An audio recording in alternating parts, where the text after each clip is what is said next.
اسی طرح ایک اور مسئلہ آپ کے سامنے وہ رکھتا ہوں، یہ تفسیر ماجدی میں صفحہ نمبر 911 جلد اول میں ذکر ہے۔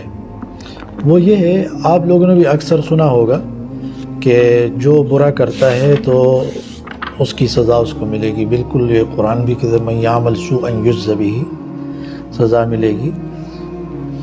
لیکن یہ ایسا قانون نہیں ہے کہ مثال دنیا میں آپ نے اگر برا کیا ہے تو اب اللہ تعالیٰ آپ کو کبھی معاف بھی نہیں کرے گا، آپ سزا سے بچ ہی نہیں سکتے ہو۔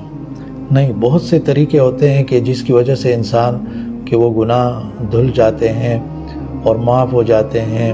بہت سی ایسی نیکیاں ہوتی ہیں جو الگ مضمون ہے، اس کو ابھی ہم بیان نہیں کر سکتے ہیں۔ تو یہ بات نہیں ہے کہ انسان یہ سوچے بس میں نے گناہ کیے ہیں اب مجھے سزائیں مل کے ہی رہے گی، نہیں، اللہ تبارک و تعالیٰ بہت سے لوگوں کو وہ معاف فرما دیتا ہے۔ تو یہ قرآن میں ذکر ہے سورۃ مائدہ میں، وہاں سے أَلَمْ تَعْلَمْ أَنَّ اللَّهَ لَهُ مُلْكُ السَّمَاوَاتِ وَالْأَرْضِ يُعَذِّبُ مَن يَشَاءُ وَيَغْفِرُ لِمَن يَشَاءُ وَاللَّهُ عَلَى كُلِّ شَيْءٍ قَدِيرٌ۔ کیا تو نہیں جانتا کہ بس اللہ ہی کی حکومت آسمانوں اور زمین میں ہے، وہ جسے چاہے سزا دے اور جسے چاہے معاف کرے، اور اللہ تعالی ہر چیز پر قدرت رکھنے والا ہے۔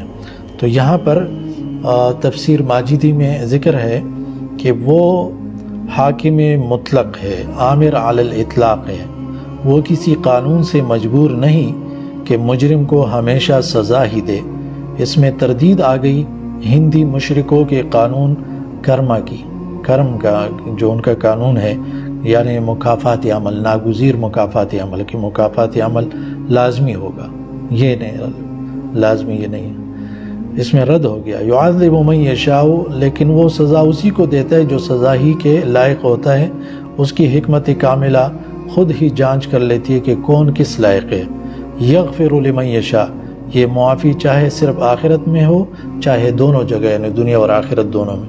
تو ان کے وہ جو یہ قانون انہوں نے بنایا ہوا ہے کرما کا قانون، کرم کا قانون، کہ مکافات عمل یہ ناگزیر ہے، ضروری ہے، اس کا رد ہو گیا اس آیت میں۔